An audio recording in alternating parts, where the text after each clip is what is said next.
in this episode of the Critical Oxygen podcast. Distinguish durability within the same day and between different days. And from my own point of view, I would distinguish these two. For me, durability is within the same day during the same prolonged exercise, while I call recovery another endurance, another physiological factor determining endurance performance in multi-days competition. I would call recovery ability the ability to maintain performance over consecutive days. Welcome to the Critical Oxygen podcast, where we help you optimize your physiology and maximize your endurance potential.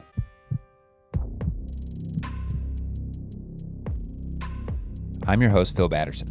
I have a Ph.D. in molecular exercise physiology, and I'm the founder of Critical Oxygen, where my mission is to build better endurance athletes through remote education and in-person physiological testing. Welcome back to the Critical Oxygen podcast, where we help you optimize your physiology and maximize your endurance performance. I'm your host, Phil Batterson, and today I'm joined by Dr. Gabriele Gallo, where we are going to talk about predictors of durability. Gabriele, hopefully I didn't screw that up too much, but Dr. Gallo earned his Ph.D. in sports science. Much like myself, he recognized that scientific literature, including his own research, is complicated for non-scientists to read and comprehend. As a result, he created Knowledge is What, and he does this in combination with a Substack and Instagram account where he has dedicated himself to translating scientific papers into more easily digestible content to be read, understood, and more effectively applied. Dr. Gabriele Gallo, welcome to the show. Hi, Phil, and thanks for the introduction, and nice to be here to do this great talk about all stuff about durability and endurance performance. Yeah.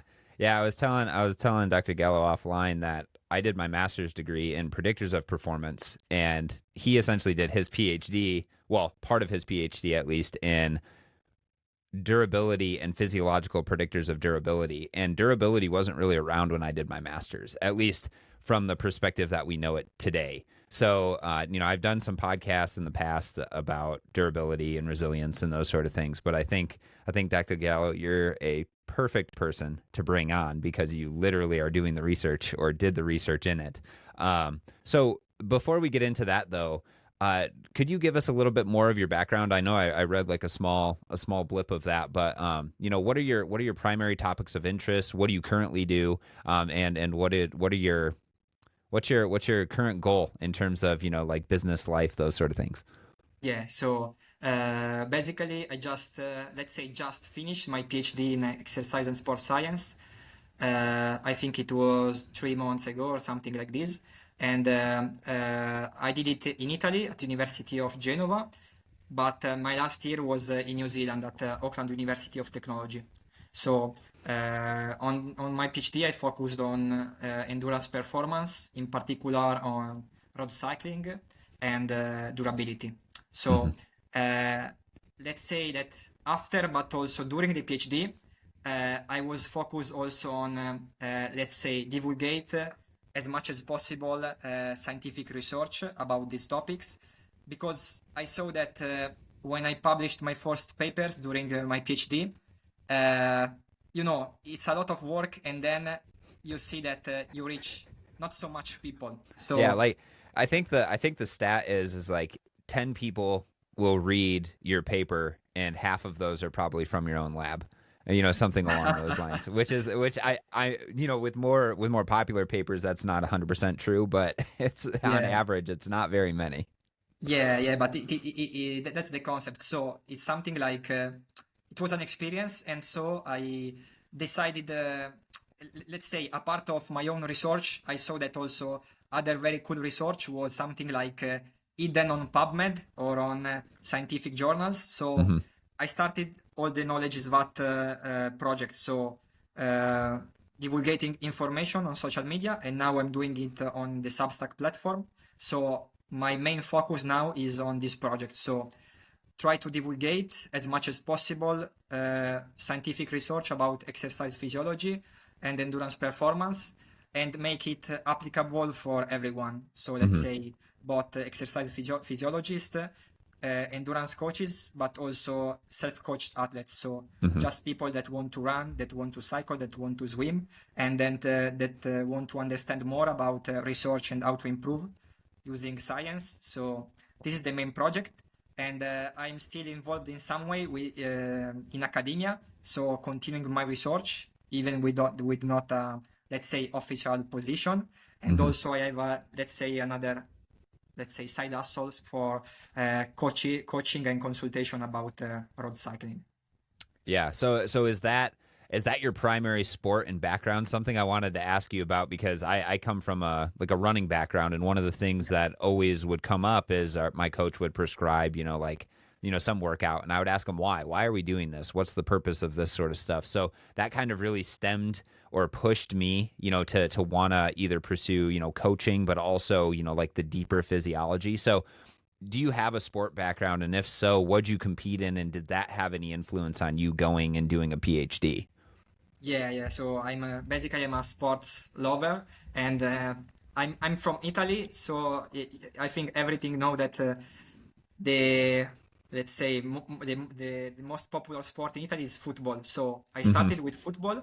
I think until 15, 16, and then I start cycling. So I competed some here in cycling. I was not professional, but just competing in local races, and Hmm. at the same time, I was passionate about everything that is behind cycling performance or endurance performance.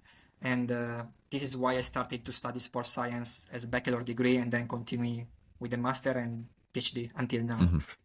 Yeah, it's I was always the type of person who was like this close to being like pretty good, but not ever, like, oh, just wake up and just, show up at the track one day and then, like be a Division 1, college athlete or anything like that. So I always felt like I needed to do everything in my power to get the most advantage, and learning the physiology was really kind of what was like pushing me. I was like, oh, if I learn physiology, then I'll be, like an elite level athlete. Turns out, um, being an elite level athlete requires a lot of genetics, also, like time, development, consistency, those sort of things. So, I love competing in sport, but I have given up on the idea that I'm going to be an elite level athlete at this point, but it's still fun. Like watching the Olympics, recently, it's just so impressive, like what those individuals can do, from there's every sport. So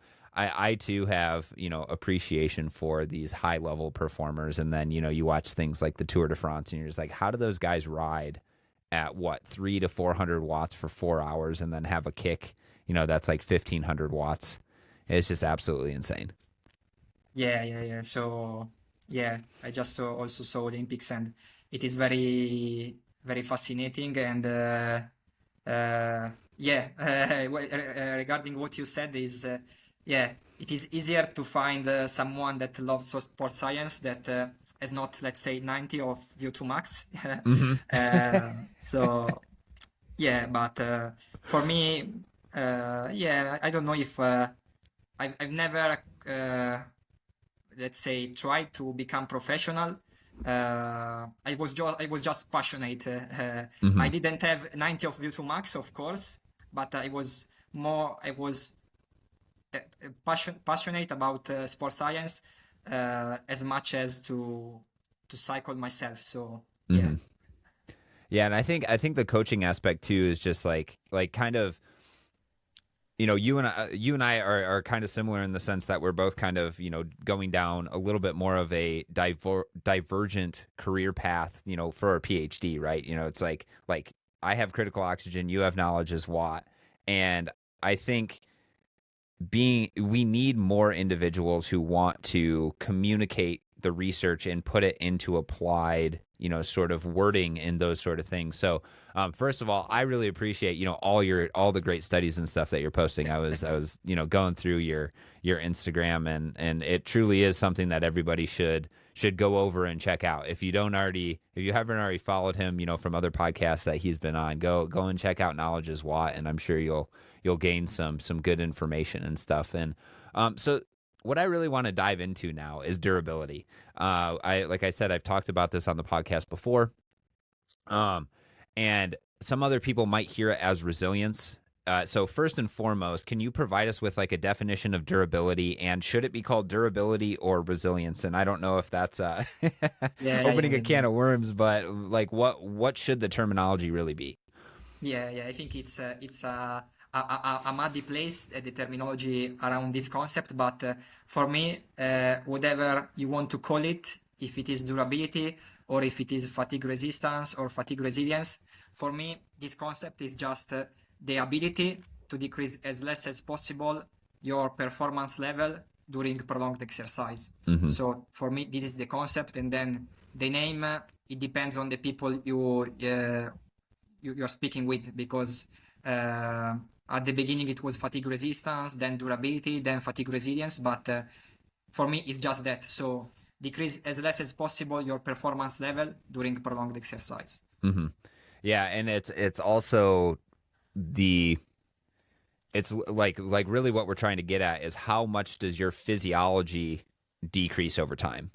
You know, is your first and second threshold, is that decreasing? So then you're, because you could keep your performance, flat, right? You could say, okay, I'm going to ride at 200 watts, but if your physiology is deteriorating, then that 200 watts all of a sudden goes from being in the moderate domain to the heavy domain, or the heavy domain to the severe domain, right?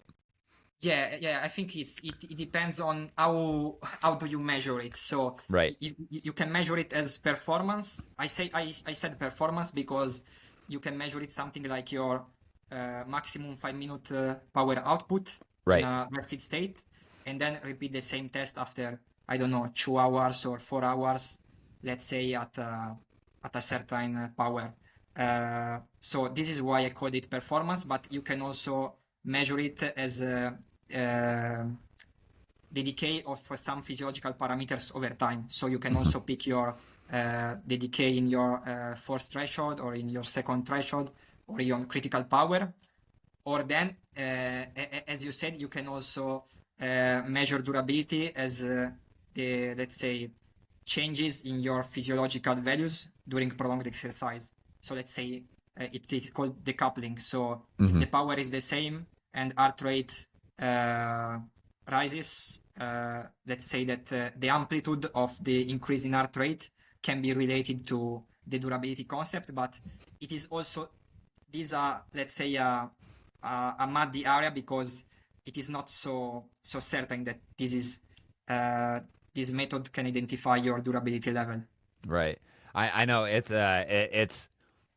true PhD or academic fashion, right? There's layers to every definition of everything, Yeah, right? Well, it could be, your performance decrease over time. It could be changes to your physiology over time. And that's why I love podcasts, because we can actually dig into, like the different methods of quantifying it and the definitions and other things. Whereas, sometimes it's hard a little bit on social media to get complicated ideas like this across.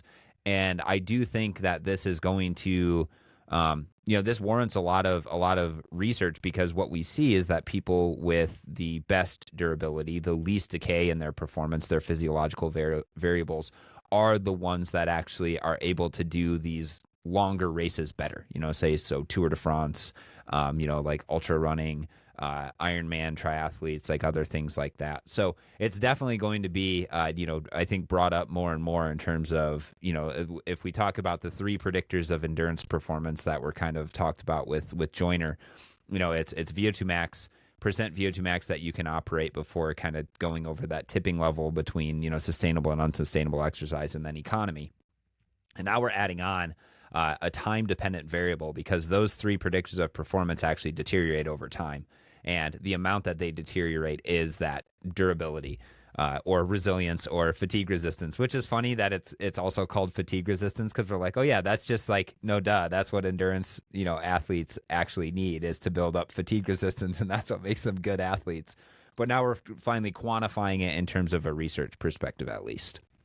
yeah, yeah. It is funny because before, let's say, as you, something like 5 years ago, 6 years ago, in my mind, when I was a bachelor student, uh, let's say, all the anaerobic markers, let's say 1 minute maximum power output, or the score of a Wingate test, so 30 seconds all out was something like related to short duration performance. Like at the beginning, VO2 max or lactate threshold was related to long performance, but then we also added durability that can be also interpreted as the percentage changes of VO2 max and threshold itself. So it is not so, it is ever evolving landscape. Yeah. Yeah. So we've kind of touched on this a little bit, but why is durability important for us to actually quantify and measure? Like what is it giving us that like VO2 max, second threshold, economy aren't actually giving us at this point? Yeah, so basically, it is, I think it's very, very easy to understand given the definition. If you know your durability score, your durability level, you can understand more your ability to perform when the competition is very long. So I would say that durability start to play a role when the competition is longer than 2 hours, if we want to use a simple benchmark. I would say less than 2 hours durability is not important at all, or the importance is very little. And then when the competition exceeds 2 hours, the importance of durability is more and more. So if the competition longer the competition, the more the importance of durability. So let's say that two riders can have the same VO2 max, the same lactate threshold, the same economy if you measure it at rested state, so just after a warm-up, but they can perform differently in a 3 hours race or in a marathon. And this is related to different level of durability. So let's say that both have 80 as VO2 max, that is very high, but after, let's say, 2 hours and a half of riding at the same relative intensity, or running at the same relative intensity, or whatever is the kind of sport, one can have 75 of VO2 max and the other one 70. And the first one is likely to perform better in the longer race. Right, because now the exercise that you're doing is a higher relative percentage of your VO2 max. Yeah, And that's the hard thing I think for people to, like kind of grasp, is the fact that when you go and you do these a step test, right, and you determine these physiological predictors of performance, those actually deteriorate over time, and they can deteriorate acutely, in response to an exercise bout, but they can also deteriorate in terms of training as well. If you are giving yourself, more training that is inducing more fatigue than you can recover from, you're also going to see decreases in these physiological variables, at least from a short-term perspective. And then you rest and you recover, and then, then they should go up higher. But it's like, for example, what I'm getting at is like, with like Tour de France athletes, right? Like they may not deteriorate too much within, like the first stage of the tour. Like their durability, or not durability, but their performance, their physiological variables might stay kind of straight. But after 21 days of racing really, really hard, I imagine, that those variables, performance, physiological predictors, are actually deteriorating as well. So it's not just like an acute thing, but it's it's an acute thing that's like, can be extended over time. So if you are doing those big stage races, that becomes really important. Yeah. I think this is also a muddy area, something like the distinguish durability within the same day and between different days. And from my own point of view, I would distinguish these two. For me, durability is within the same day during the same prolonged exercise, while I call recovery another endurance, another physiological factor determining endurance performance in multi-days competition. I would call recovery ability the ability to maintain performance over consecutive days. So I would distinguish durability is within the same day, within the same long duration exercise, while recovery is the ability to maintain performance during consecutive days. Other people have, let's say, your point of view, so they consider durability also the ability to recover between different days, but to make it in my mind as simple as possible, I distinguish these two concepts because Also in research, there is not so much about durability, but much less about recovery, so consecutive days. So I would wait before let's say putting together these two concepts. Yeah. No, that's a good differentiation, and I think that's important, right? It's important to say, okay, well, durability is an acute, bout of exercise. That is the same thing, whereas the recovery aspect of things is more the consecutive days of training, because then because then you start to run into issues if we're not being precise with our language. Then you can get muddied definitions, which then makes people more confused. And I mean, Yeah. this is like, I run into this issue all the time with like first threshold and second threshold. Like, I call them first and second threshold, but people call it the aerobic threshold and the anaerobic threshold, or lactate threshold 1 and lactate threshold 2. And then there's 21 different definitions of what is lactate threshold 1 and lactate threshold 2. And it's just, it doesn't do anybody any good when you're trying to understand it as like a coach or an athlete. It helps if we have like lactate threshold of 4 millimolar, or the first rise, or the D max method to describe those sort of things. But it really makes it tough for individuals to be like, okay, well, I'm going to measure lactate threshold 1 and lactate threshold 2, and those have the same definition, because they don't. And then you're going to get different outcomes. So if we use durability for our consecutive days and for our acute days, then we would start to run into, I think, confusion and everything. So that was a long-winded way of saying I appreciate the differentiation and definitions there.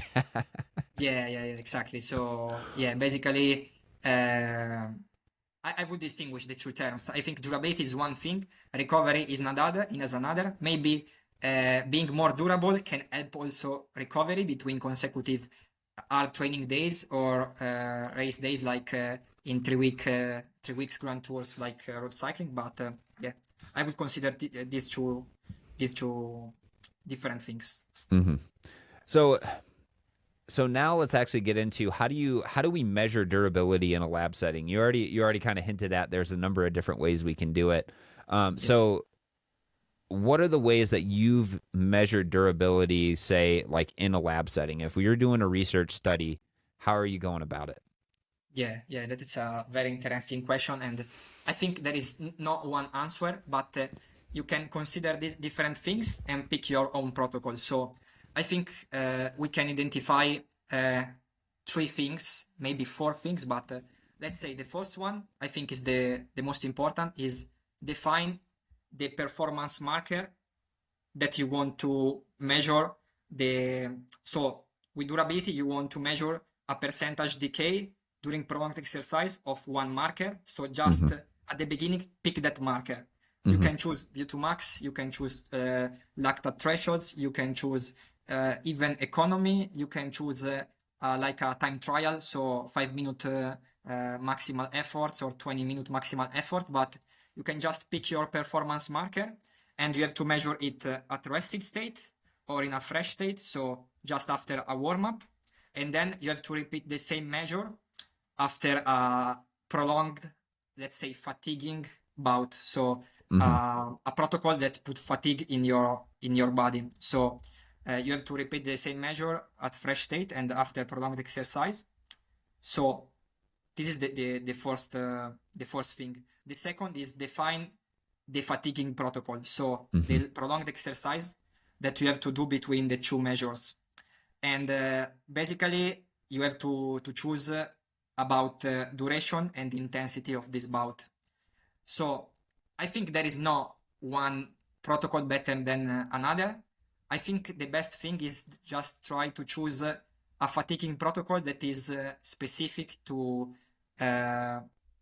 your goal race. So let's say that if you want to do an Ironman, if you want to perform better at Ironman, maybe you can do something very long at let's say relative low intensity. So you can even do 4 hours, 5 hours, let's say at 85% of the force threshold, maybe 90% if you are very good at durability.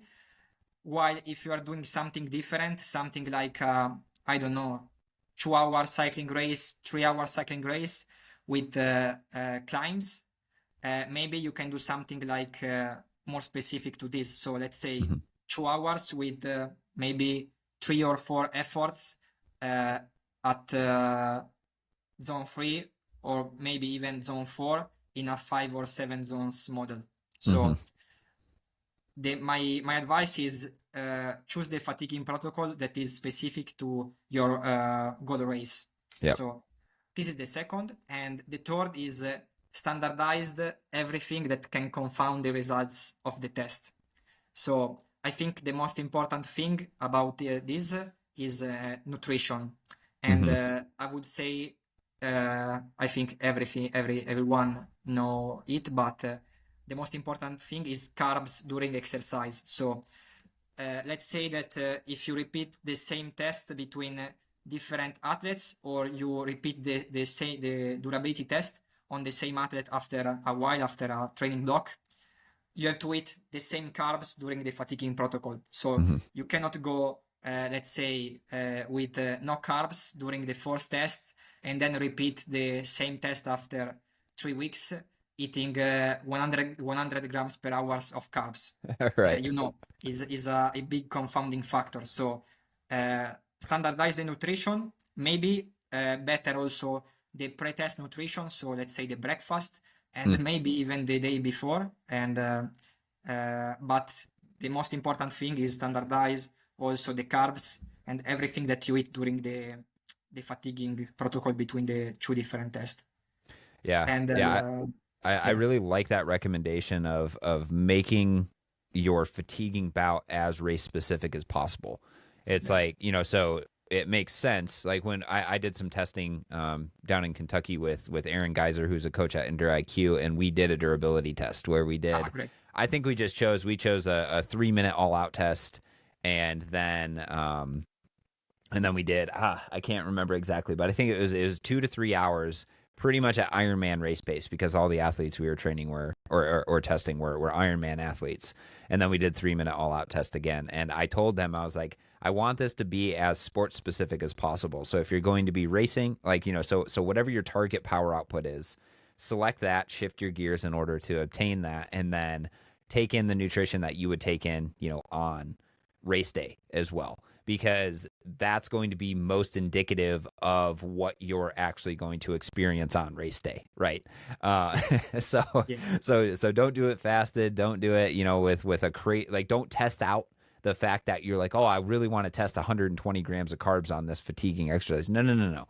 Do what you normally do for your hydration and your carbohydrate, and then also, the standardization thing. Like, make sure if you're going to repeat the test, like what time of day you did it. The temperature, the humidity, all of those controlling factors that we always talk about. But this seems like, you could do this sort of durability testing in both a lab setting, but also, out in the, quote unquote, do some real world testing for your athletes, which is really nice, right? You do a 5 minute before and after, you do a fatiguing bout of exercise where you're simulating, whatever the exercise intensity is going to be for the um, event that you're training for. And then that's a good way of actually seeing, how does my performance change over time. yeah, exactly. So yeah, I think that these are the big three when you want to test it.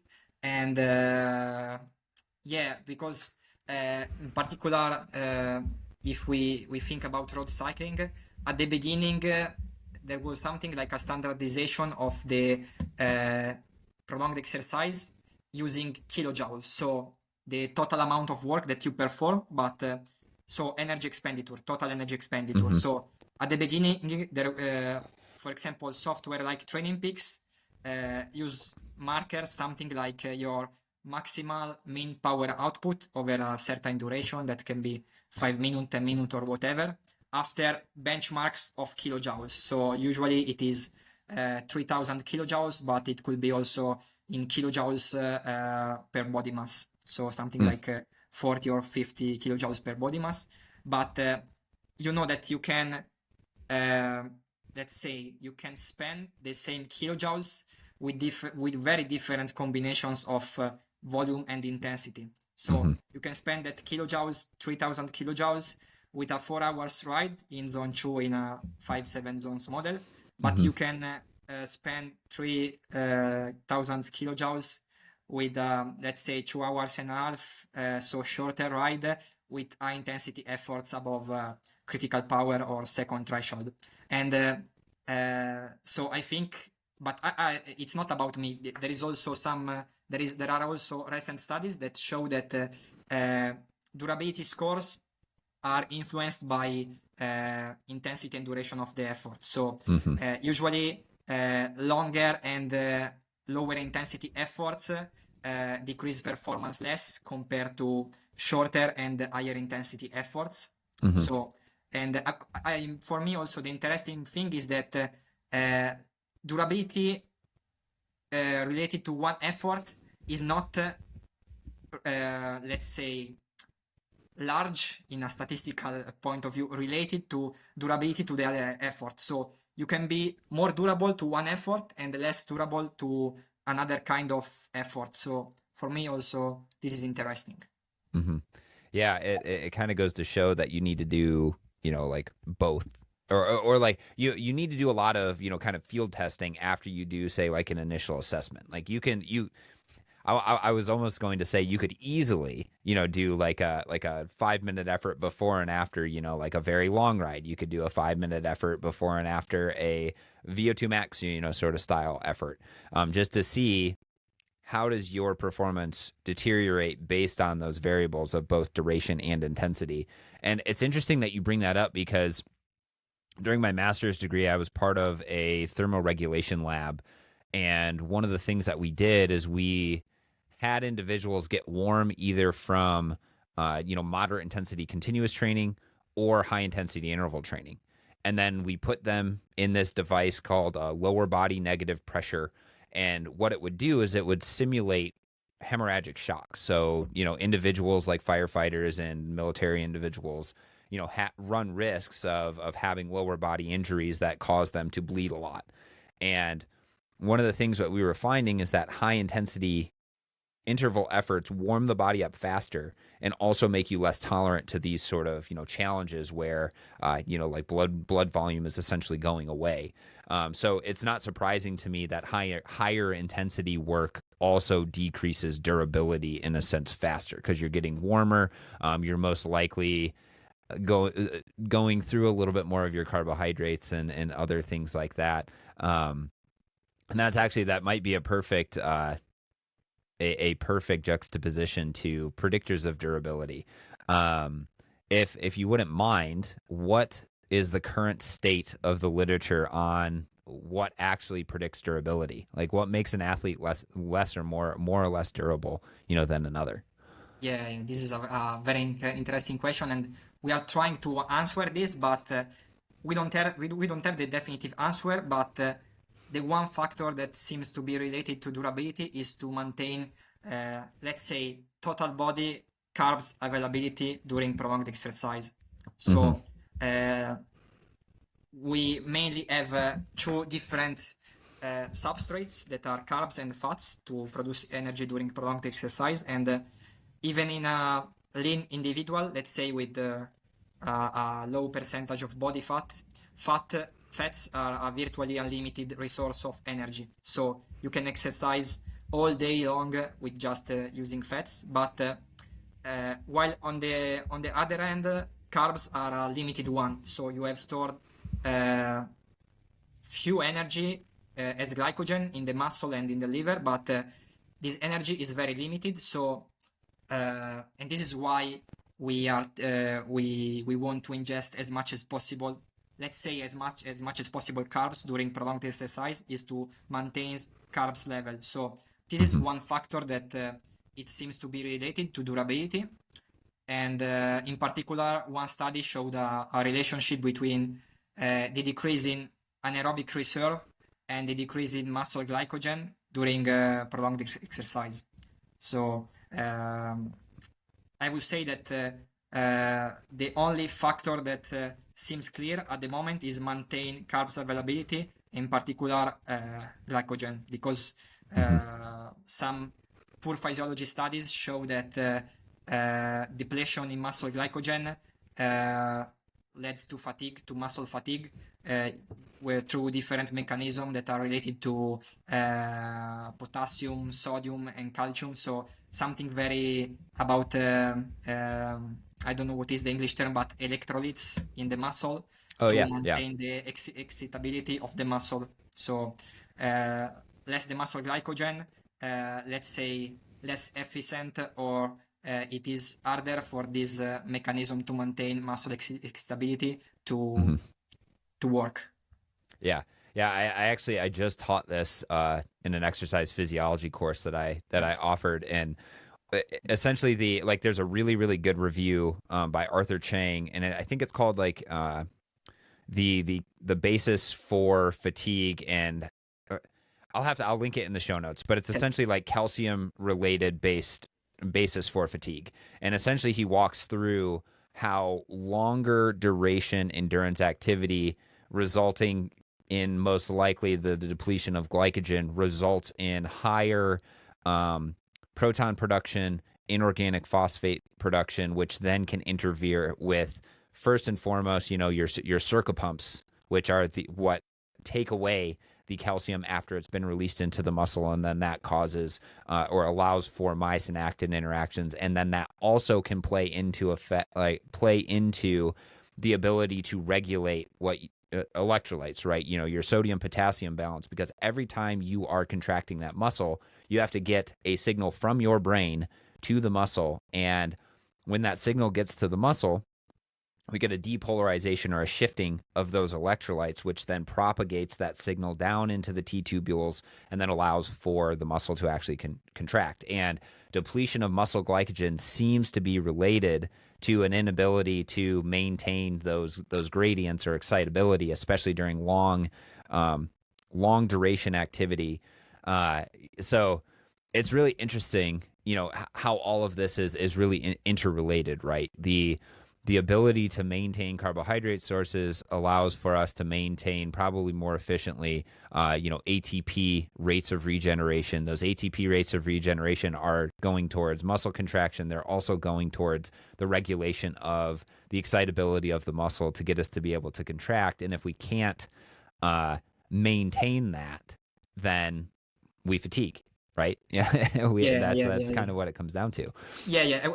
At the beginning, I was trying to maintain the physiology as easy as possible, but you did a very great in-depth explanation of all the physiology behind muscle glycogen and fatigue. And yeah, I I can just say that it is everything that you said is just yeah, the explanation about fatigue and muscle glycogen and all the physiological mechanism during pronged exercise. So yeah, this was a great poor physiology explanation.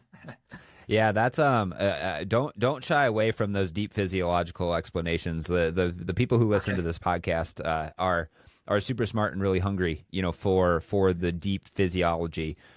So if there are points where you want to dive deeper into it, feel free to do so. So okay, so the main or at least from what we know now, or at least currently, the main predictor or yeah, explanatory variable, if I can get my words right, is maintaining carbohydrate within the muscle. And from my perspective, there seems to be two ways of doing this. You can either raise your ability to do fatty acid oxidation, or you can ingest more carbohydrates, or it's a combination of both. So let's first talk about, you know, there's a lot of things out there about interventions where you can increase fatty acid oxidation, you know, by manipulating, say, diet. There you can increase fatty acid oxidation simply by exercising. You could potentially do low glycogen, uh, yeah, like glycogen depletion into fasted exercise rides. What's right now? What seems to be, in your opinion, from the research and in the literature that you've read, seems to be the best way of going about increasing fatty acid oxidation? That's another. This is an hard question because It's a tough one. It's a tough one to answer, and yeah. um, Because yeah, as you said, to preserve muscle glycogen or carbs availability in the body, you have two ways. So you can increase your ability to use fats as fuel during exercise, or you can try to ingest and absorb and use as much as possible exogenous, so ingested carbs. And yeah, about increase your fat oxidation levels. Yeah, what we know is that if you go for a low carb diet, even in a short time, so even just before exercise or even in the last 2-3 days before race, you can increase your fat oxidation level. But in Italy here we have something like a common idiom that say that the short is cover. So if you pull the cover on one side, your feet are not covered, and if you put on the other side, your head is not covered. So yeah, you can go for low carb, you can increase your fat oxidation levels, but if you don't eat carbs, then your performance on the race day is not going to be optimal. So Yeah, you're going to cover your feet, but you're going to expose your head, or vice versa. yeah. I was trying to say in some way in English, but this Yeah. is the concept. Yeah. Yeah. So on the other end, if every day, all around the year, you try to ingest as much as carbs as possible during exercise, this is something like an inhibition signal for fat oxidation. So you are trained, your ability to use carbs as fuel to ingest and absorb carbs, let's say gut training, but you are detrain your fat oxidation. So this is why I was saying that thing about head and feet about the cover. So I think even here the answer can be in looking at specificity. So if you are trained for an Ironman, the relative intensity is low. So a very high amount of energy can be produced using fats. So maybe trying to optimize as much as possible your fat oxidation level during training can be the way to perform the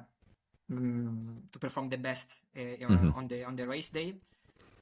So what you said before, just trying to go on some or also more than some workouts on low glycogen levels and not eating so much carbohydrates during the workout can be the way to improve your fat oxidation levels. Can help you to spare carbs during race day, and so durability and so the performance. While I think that on other sports like road cycling, the effort is more stochastic. So let's say you have a lot of high intensity efforts, and in these high intensity efforts you are using let's say almost only carbs. So maybe here, yeah, you can train your fat oxidation level, but maybe gut training can be more important because of the intensity. You cannot escape the carbs consumption during race day. So I don't know if it is clear, the explanation, but it's about as clear as I would hope from, like the answer is it depends, right? Yeah. It depends on the type of race that you're trying to do. And what I always come back to is, like within the research, you can see that doing, say a glycogen depleting workout the night before and then doing like a fasted workout does indeed enhance signals for higher fatty acid oxidation. But what I will say is that for most people, just exercising in general is going to be a really good stimulus on improving your mitochondrial fatty acid oxidation capacity. That's, so that's kind of what I always come back to is I say, okay, well, we got to do, your zone 2 training, which is going to be, like that volume builder. It's going to enhance your mitochondrial reticulum. It's going to particularly stress your fat oxidation pathways, which then is going to enhance your fatty acid oxidation enzymes, which are only in the mitochondria. And obviously you have some transport proteins and stuff like that are on the sarcolemma and those sort of things. But you have to do that. And then you have to do your high intensity stuff, in order to enhance mitochondrial, fatty acid oxidation. Then you have to, or not fatty acid oxidation, but mitochondrial oxygen consumption. And then you have to do, kind of your race specific work. And that race specific work, again, is going to, really dictate, are you going to lean a little bit more fatty acids? Are you going to lean a little bit more carbohydrates? And the fatty acids become more and more important the longer the race becomes, because from a race specific intensity, that is what you're going to primarily be burning. And if you are, like you said, if you're trying to intake 120 grams of carbohydrates, then you may be detraining your ability to do fatty acid oxidation. And if you're doing a long race that's 10, 12, 15, 20 hours, take advantage of the 100,000 calories of fat that is stored on your body, rather than, trying to rely a little bit more on the carbohydrate side of things. Although there's been, sorry to go on this tangent, but there's been individuals like the Norwegian head coach Olav Alexander Boo, who talked about how they did some protocols to enhance fatty acid oxidation as much as possible, but they still had their individuals eating 150 grams of carbohydrates during a lot of their efforts and stuff. So I think it's still tough to say, well, just by enhancing fatty acid oxidation through, say, like dietary interventions is more optimal than just simply doing more exercise. Yeah, because the thing is that if you go low carb and if you train at there are studies that show that if you do low carbs or short or long term or whatever, and if you train at your fat max, so at your peak fat oxidation, during training, you are burning more fats. But there are no studies that, let's say, longitudinal studies that show that if you train at fat max, you are going to improve your fat oxidation rates during race day. So this is an assumption that we are doing, and everyone is doing. But there is not one single study that show that if you train at fat max, you are improving your ability to use fats as fuel. It is intuitive, because if you stress a physiology mechanism, maybe you are going to improve it. But I think it's fair to say that there is not one single piece of research that is showing this. Yeah. No, and that's the thing, is like you hear, on other podcasts and stuff, oh, you have to do your zone 2 training because that's going to enhance your fatty acid oxidation, make you more metabolically flexible. And one of my research studies that I did during my PhD was 7 sessions of high intensity interval training over the course of 14 days. So every other day somebody would come in, they do a warm up, then they do 1 minute on, 1 minute off, repeated 10 times. And what we found is that these individuals, their mitochondrial fatty acid oxidation improved 20%, along with their carbohydrate oxidation, along with their mitochondrial oxygen consumption. So, so the way that I like to frame, say like zone 2 training, is that you can accumulate a lot of volume, and the stress is going to result in things like capillary density increases, mitochondrial reticular increases, and it's just simply going to overturn a lot of substrate in calories in general. So it's going to keep the flux within the mitochondria going, and you're going to be able to accumulate a lot of volume with a lot less fatigue. Whereas the high intensity stuff is going to be a little bit more of a sledgehammer. So if you're trying to sculpt, like a statue, it's going to take off big chunks of that statue, and then you need to rely on the zone 2 in order to have that statue not crack. So there's good things from both of them, but I think that the a lot of like the statements of, oh, you need to do zone 2 training to be more metabolically flexible, are coming from more of like the pathophysiology side of things, where we're like, oh, well, these individuals just need to burn fat better because they are so metabolically unhealthy that we need to make their mitochondria better at oxidizing fat. And then I don't think that necessarily translates over to the performance side of things. Yeah.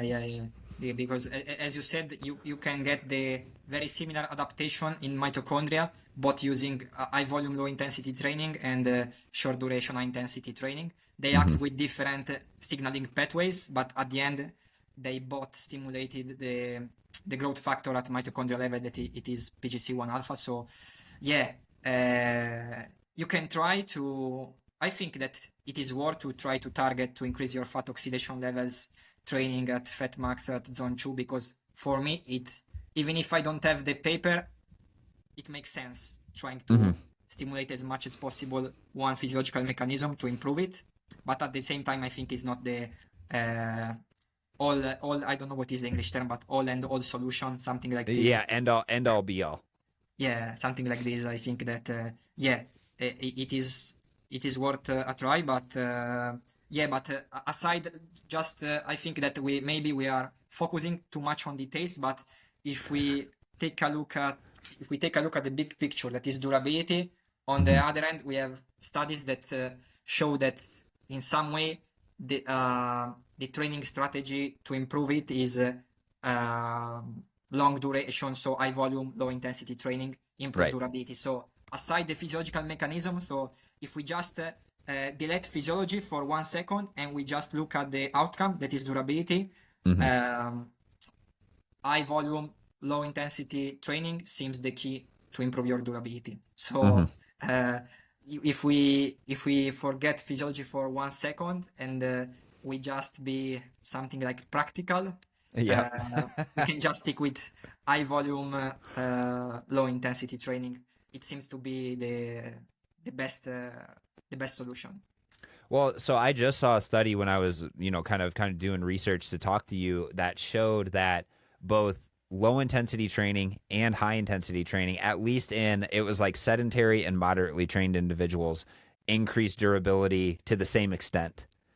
So there's also some evidence that, it's always this it depends sort of thing, right? Where if you are a little bit less trained, it seems like, taking on like either high intensity or low intensity is going to help you improve your durability. If you're better trained and you're already doing a lot more of that high intensity stuff, adding on more of that volume, most likely because you can actually sustain that and be consistent with it, is going to then help you increase that durability even more. And that's like one of the studies you did that was looking at differences in durability between like junior riders, U23 riders, and then pro riders. Yeah. It's a, volume is probably the biggest differentiating factor from, all of those individuals, right?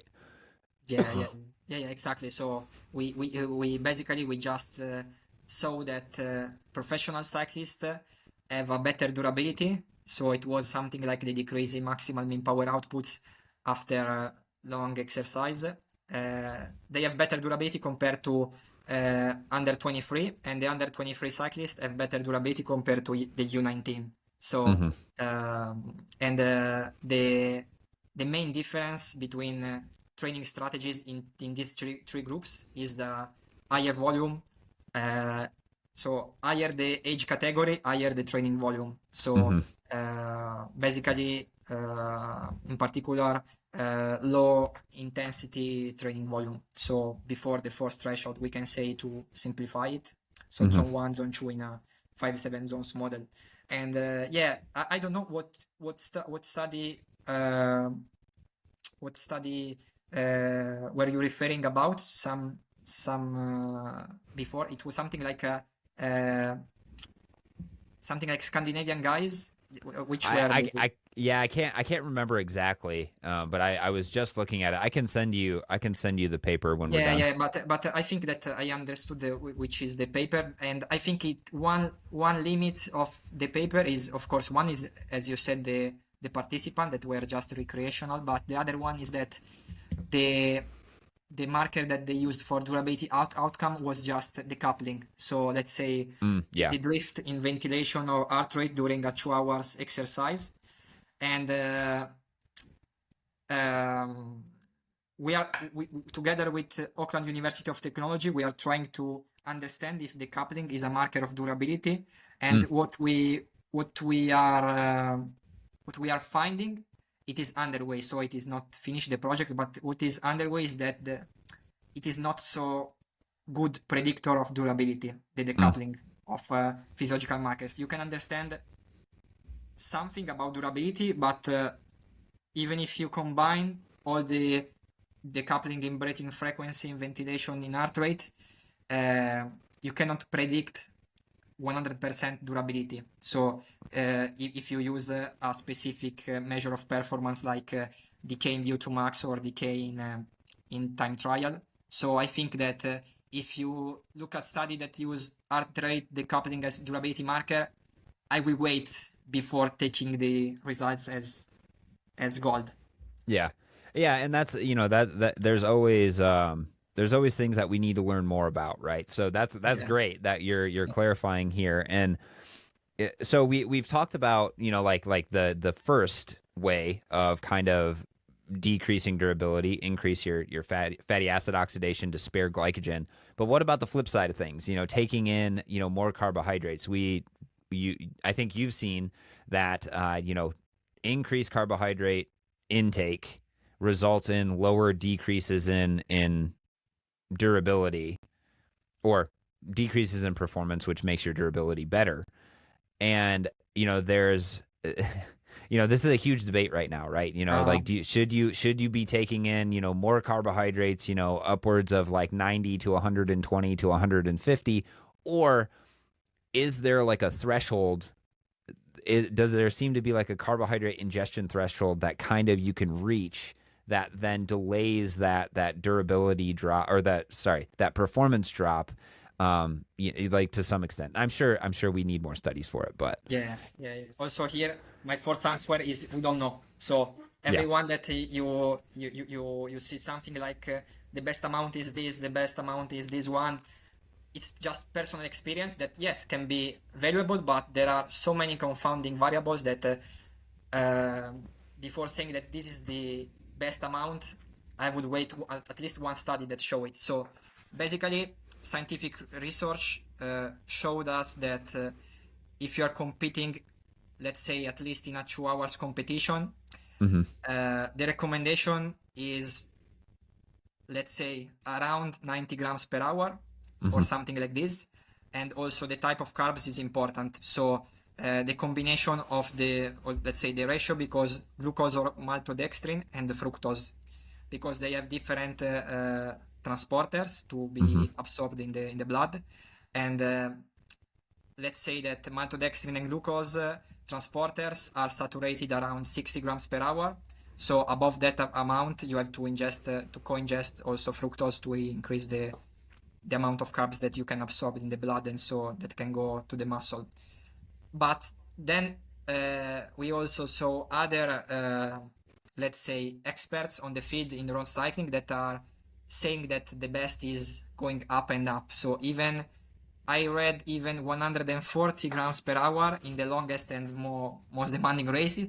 That is Mm-hmm. very difficult to ingest, but there are successful road cyclists that are doing this. So Right. uh, this is important to say. But the only studies that try to to show that if you ingest more than 90 grams per hour, improve your performance, fail to see this. So Mm-hmm.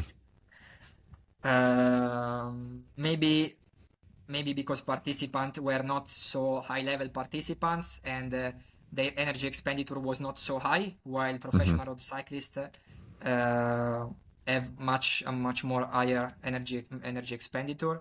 Um, or yeah, so there is a mismatch between literature and what successful road cyclists are doing.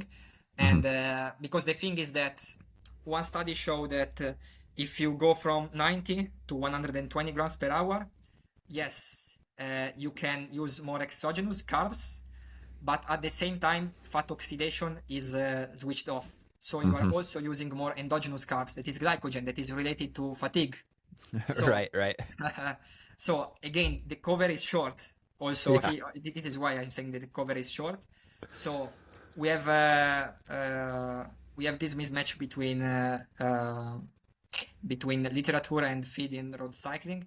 And the only way to answer to this question is to take these participants, so the most successful road cyclists in the world, and bring them in the lab and Hmm. testing them in different days with 90, with 120, with 140 grams per hour in a time trial after 2 hours or 3 hours or 4 hours of race effort, and then compare performance. So, but we don't have this study.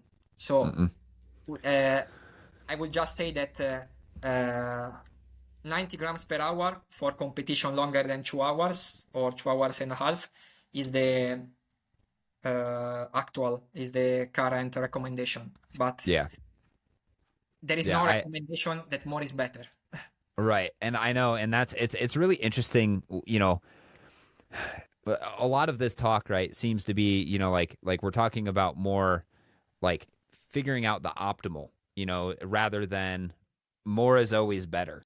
Because, if you intake just fatty acids all the time, you will increase fatty acid oxidation, but more fatty acid oxidation doesn't always equate to better performance.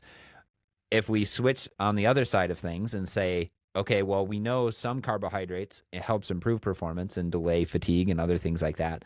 The I think like the brain wants to go, well, more is probably better. But Yeah, we also have to delineate between the fact that when you start to get into people who are in the peloton of the Tour de France and insanely talented athletes, they may not follow or have the same physiology as myself or other age group individuals or yeah, individuals who are, more indicative of the population, right? They might be the people where, like for some reason their gut is not oversaturated at 60 grams of glucose per hour. They may have a genetic predisposition or just a predisposition to have higher ability to absorb and do that sort of stuff. So we also have to take we have to think about that from that perspective and say, well, just because like the Norwegians have reported to be able to intake 150 plus grams of carbohydrates doesn't mean that's what fits for me yeah, as well. So it's interesting, in my opinion, to get these individuals who are essentially superhuman compared to the population. But then we have to be like, okay, well, what does the research say, and then what does like what populations was the research done in as well? Because that's also important for an application perspective. And that's yeah, something that yeah, I've been trying to think about a lot more. yeah. Especially because I think that age group athletes is very important to make them understand that usually research that show that more is not better. Uh, were done on age group athletes or something like this, and Hmm. this kind of research didn't show any benefit of more than 90. So for me at the moment, I see no reason for age group athletes to go over 90 grams per hour during the race. Hmm. Uh, so yeah, this is my recommendation. While for elite athletes, professional athletes, because of there is no research, I can just say that there is no evidence in both sides. So both in the 90 grams per hour and both in the more is better direction. Yeah, there were a couple interesting research articles done in like ultra runners where they would give them 120 grams per hour, and then they didn't show performance changes, but what they showed was that inflammatory markers were decreased or recovery time was increased, like other things like that. So, is there a possibility that even though the ingestion of more carbohydrates does not result in better performance, it could potentially lead to better recovery ability, and that's kind of what we were talking about, Yeah, right, with the consecutive yeah. sort of thing. So yeah, do you have any thoughts on that? Yeah. I read that interesting studies that one author was I I try to pronunciate it with my Italian pronunciation, but is Aitor Viribai Morales. That is the Mm. nutritionist of Ineos Grenadiers. That is in so he is in professional road cycling, and yeah, they measured recovery. So in runners that ingested 120 grams per hour recovered better than the runners that ingested 90 grams per hour. But yeah, as you said, there was no performance measure. So I guess that, yeah, we are looking at carbs availability and to glycogen, but maybe, as you said, something like the inflammatory response, carbs can act also maybe in other ways that is not only energy availability. Mm-hmm. So I think that in 100 years, people will understand more and will look back at our podcast and will laugh at us because Yeah. it was something weird, something like when we saw something from the beginning of the previous century. So Mm-hmm. I think it's important to say that we are just at the beginning of this research area, and yeah, maybe can act in different way to other ways that fuel availability, Yeah. ingesting more carbs during exercise, something like a signaling way to other patterns like inflammation or other. I don't know. Well, so now that you've brought that up, I'm listening to a podcast with George Brooks, who is like the godfather of lactate, right? And perhaps ingesting a lot more carbohydrates results in higher lactate levels. Normally, we associate higher lactate levels with fatigue states and other things like that, but those have been kind of debunked in terms of myths. Perhaps higher levels of lactate can be uptaken into the brain, can be uptaken into the heart, can be reused within the liver to maintain blood glucose levels. And then maybe that is reducing the quote unquote stress response, of the body. And then, Yeah. obviously there's a lot going on there, but it's Yeah, just yeah, something I was just thinking about because in the podcast, he was talking about traumatic brain injury and how with TBI, you can actually get inhibition of the ability to break down glucose, but lactate, which is a byproduct or a product of the breakdown of glucose, can actually cross the blood-brain barrier and be uptaken with like MCTs, which is monocarboxylate transporters, and then used within the brain.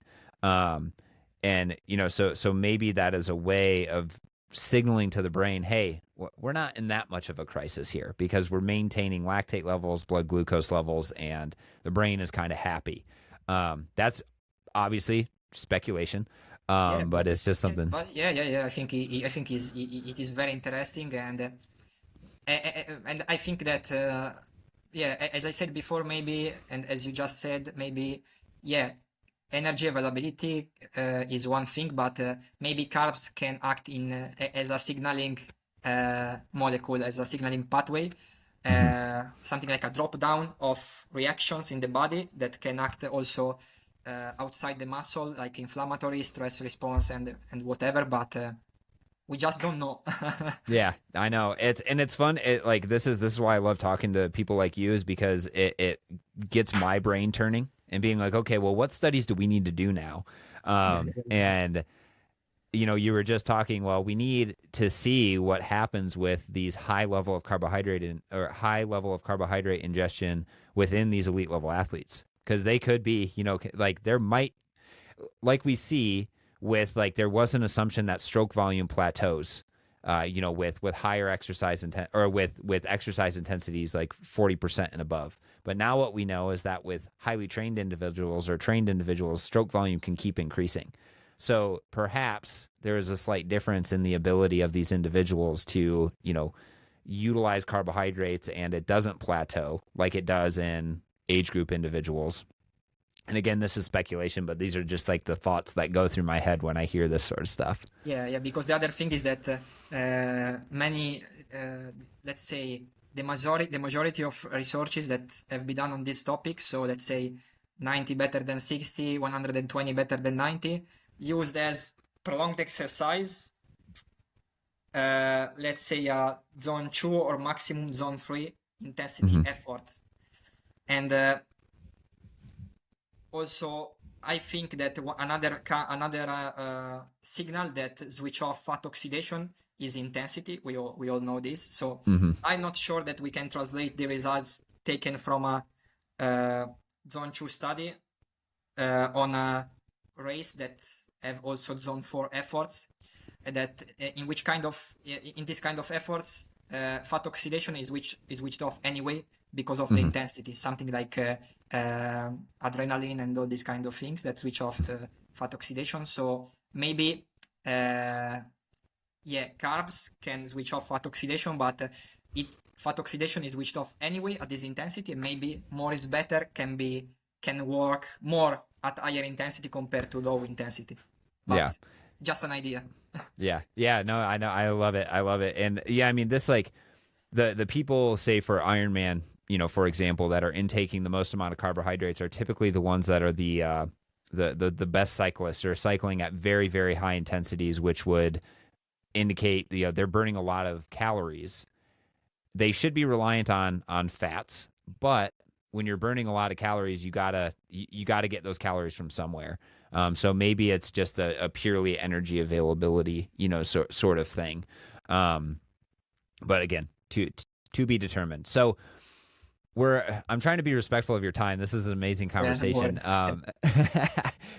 So if individuals, we talked about fatty acid oxidation and carbohydrates, and you kind of briefly touched on like how to train durability, but what seems from your opinion to be like the best interventions to improve durability at this point? So from a training point of view, as I said before, I think it's not I think it is showed in some research pieces, high volume low intensity I think is the best strategy, because there are some retrospective studies on professional or semi-professional cyclists that looked back at training characteristics, and researchers saw that higher the amount of training spent at below the force threshold, better the improvement in durability. So this is one thing that can be related to durability, that is related to durability. And also the other evidence could be from the difference in durability level between professional and yacht cyclists. So professional also spend much more time below the force threshold in training compared to yacht cyclists. So this could be another evidence. And so we don't have a very good controlled training study that show the best training strategy, but we have some kind of evidence here and here. Let's say evidence, or I think it's better to say data that suggests this. Another one is about tapering. So there was one study about tapering that showed that there were two groups. They were elite cyclists, so professional cyclists, and one group lower the volume, so it was something like 30% lower the volume for, I cannot remember how many weeks, but let's say at least 4 weeks, while the other one maintained the volume. So one group tapered the volume, the other not, and they both put more high intensity in their program. And the group that tapered the volume worsened the durability, but not performance at rest, while the other one improved both. So if you lower your volume and put high intensity, you are going to improve your performance at rest, but you are going to worsen your durability. So I can interpret this as high volume, low intensity training is the best thing for durability. Yeah. So, What about training, at like that race specific intensity? Is there any evidence to suggest that the more say volume at race specific intensity, the less, or the better your durability at that specific intensity? I think there is no research about this. It could be, but there is no evidence. From this point of view, so let's say training specificity, we have a research that is submitted to a journal, and we are trying to publish it, that regarding this, it was about road cyclists. So road cyclists usually perform high intensity efforts at the end of a long race. So let's say at the end of a long, prevalently zone 2, zone 3, zone 1 effort. And we try to understand if repeating this kind of efforts, so high intensity interval training at the end of long, low intensity rides, can improve durability defined in this way as a maximal 5-minute efforts after many hours. So we had two groups. The control group performed high intensity training and long, low intensity training in different rides in different days. So let's say Tuesday, 1 hour, 6 repetition, 6 4 minutes intervals above the critical power. On the following day, 4 hours, all below the force threshold, and then repeat other two workouts like this later on the week. While the, let's say, experimental group, so the group that we try to test that the, let's say, the specific strategy, combined high intensity training at the end of long, low intensity rides. So let's say that they were doing on Tuesday the 4 minutes intervals after 4 hours of riding in zone 2, and then repeating that day on Thursday. So combining high intensity and long workouts. And we saw that combining the two can be a little better than separating for road cyclists. So maybe specificity can be one thing, but the difference between the two groups was small. So we know that in research we have statistics, and from some variable the difference was statistically significant, and for others were not. So it can help combining this for road cyclists in a specific way. Yeah, it's again, it's kind of the balance, like, because you're, for example, if you're doing 4 hours of riding and then, you're 4 minutes on, 4 minutes off, or some style of VO2 max training towards the end, or maybe a little bit, reduced, I imagine that's going to induce a lot of fatigue.